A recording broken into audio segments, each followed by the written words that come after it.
Season 1 of the first ever Sonic the Hedgehog audio drama series, the Chaotix Casefiles, has come to an end. After 8 weeks of adventure with our favorite detective agency, how did this new venture pan out?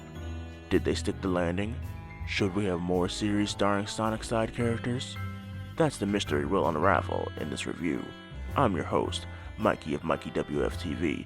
Listen as I discuss everything about the Chaotix Casefiles, and let me know what you think in the comments after you like and subscribe for more. So how'd I do mimicking Vector's narration voice? Pretty good, right? Anyways, there will be spoilers. Go listen to the series if you haven't. He starts the series captured with Sonic by Eggman and narrates what led to that point.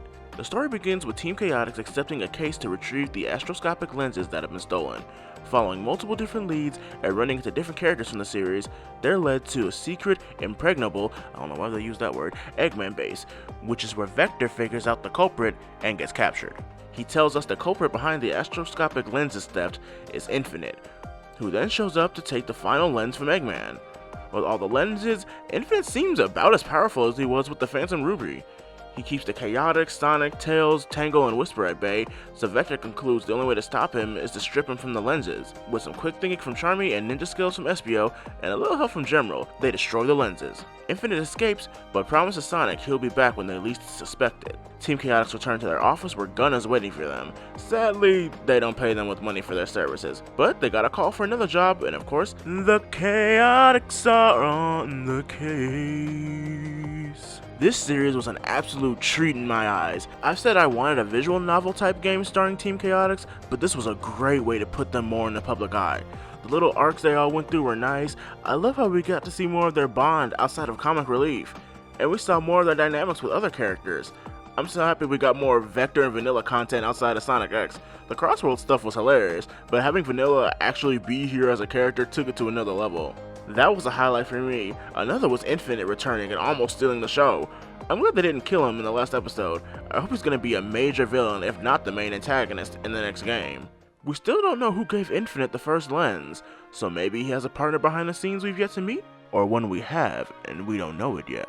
Now, of course, I have a few cons I gotta go over. While the voice direction in this was great, courtesy of Ian Jones-Quartey, I hope I'm pronouncing that correctly, my apologies if I didn't, whom y'all might know from Adventure Time or Steven Universe, I'm not a big fan of Colleen O'Shaughnessy's charmy voice in this. I feel like she knocked it out of the park with him in Crossworlds, but here it's a bit too high. Now this is an audio drama series, so maybe they wanted Charmy to sound a bit more lax and not too hyperactive and annoying like he usually is. I can respect that, and honestly, her performance wasn't bad at all, I just liked it better in Crossworlds. There's also the possibility that this was recorded before Crossworlds, since Alejandro Saab, Infinite and General's voice actor, said he was cast for this about 2 years ago. Another thing is Rouge. Y'all know I'm not a big fan of her current voice actress at all, and I don't think it's possible for me to be. That aside, she kinda just felt like she was forced to be here. She doesn't provide anything to the plot aside from giving Espio a file.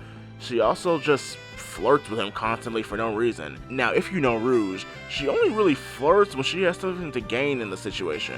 Knuckles being the exception since she actually likes him, but she keeps showing up to Espio and Espio only and asking him to run away with her for some reason. It comes across as odd, because they don't have any chemistry, Espio is never nervous about it, and there's no benefit in it for Rouge. Either somebody at Sega wants Rouge x Espio to be a thing, or she's really horny. Safe to say, I'm not a fan, because it feels like there's been a sanitization of major girl characters in Sonic lately. Amy isn't allowed to be overbearing, full of love and energy, Blaze isn't hot-headed, and Rouge isn't working on her own agenda. Unless that agenda was Espio, I guess. Hopefully we see a turnaround from this soon. I need Amy to be Amy in Sonic Movie 4. Lastly, I didn't need Sonic in this at all. I get it, main character and all that, but I don't need to see Sonic in these stories if he isn't doing what he does best, influencing characters to be better people. He's just here to talk, and then fight in the final battle, and y'all know how I feel about his current voice, so I won't even go into that again. Just ready for a change. Preferably Devin Mack or Zeno Robinson. I've got to give them props for having the restraint not to shoehorn Shadow into this though. Let these characters breathe and show up when they need to, not just because they're popular. Like, I want stories about Knuckles, Silver, and Blaze and their respective,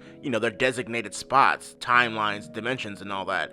not just because I want them around all the time and I want them with the main cast. That's how you build the world, you know? Or worlds in this case. But to get back on topic, I'm glad they said episode 8 was the finale of season 1 instead of a series finale.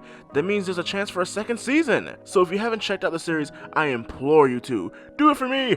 I've wanted more Sonic media without Sonic as the focus since I was a child, and we're finally getting it. It's such a U-turn from the 2010s, my least favorite era of Sonic. It makes me so hopeful for the future. We're slowly but surely expanding the scope of the Sonic franchise, and my dream of a Silver the Hedgehog game feels less like a fantasy by the project. If this does well, I believe they'll continue to pour into the side characters, hopefully on the game side as well. You know, of all the teams that we got in Sonic Heroes, the only people who haven't gotten a spotlight feature yet is Team Rose, and Amy's gonna be starring in the next movie. Y'all thinking what I'm thinking for 2027?